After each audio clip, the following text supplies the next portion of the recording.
Whenever I see him on the screen, I feel my fingers clenching. It's as if they're practicing the motion for when I squeeze the life from his small body, and it will happen soon, finally. I've watched the boy for years, watched him grow from an infant to a toddler to the preteen he is now. He smiles easily. His heart is innocent and carefree. I will make sure it stops beating. One of my recent breakthroughs took me beyond the viewing screen and allowed me to transport into his room as he slept. I hadn't perfected my technique to be there physically at that point, but that was coming. Just my consciousness would travel. I floated over his bed and gazed down. My hatred seethed, and, for a moment, I feared he sensed my presence, because his eyes flew open and he gasped. If he did detect me, he couldn't have known. He probably assumed it was just a bad dream.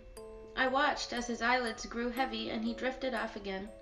My corporal self smirked as I pictured those eyes never opening again.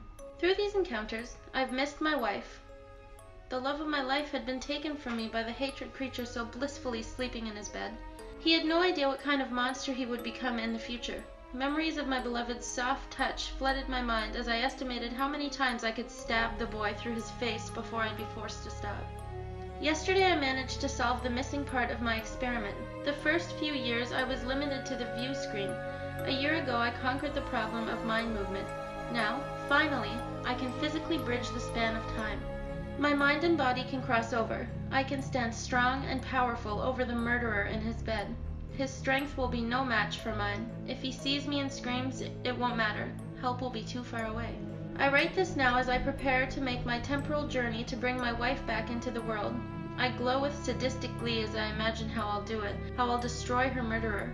Will I strangle him, as I've so often fantasized? Will I cut his soft throat? Will I decorate his pillow with the smeared clumps of brain that later made the decisions to annihilate the woman I loved?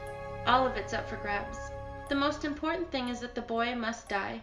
He cannot, under any circumstances, grow up. In these last moments, the glee has grown bittersweet. When it's all over, my loved one will have been brought back.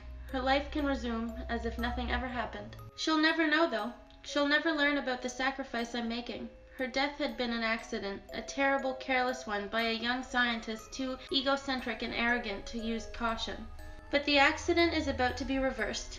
In a few seconds I'll be going back in time to ensure it will never happen. The thought of her reappearing somewhere safely when I'm finished helps make the prospect of killing the child all the better. Even though it means my wife will have never known me at all. Even though it means I will blink out of existence. It's time to go.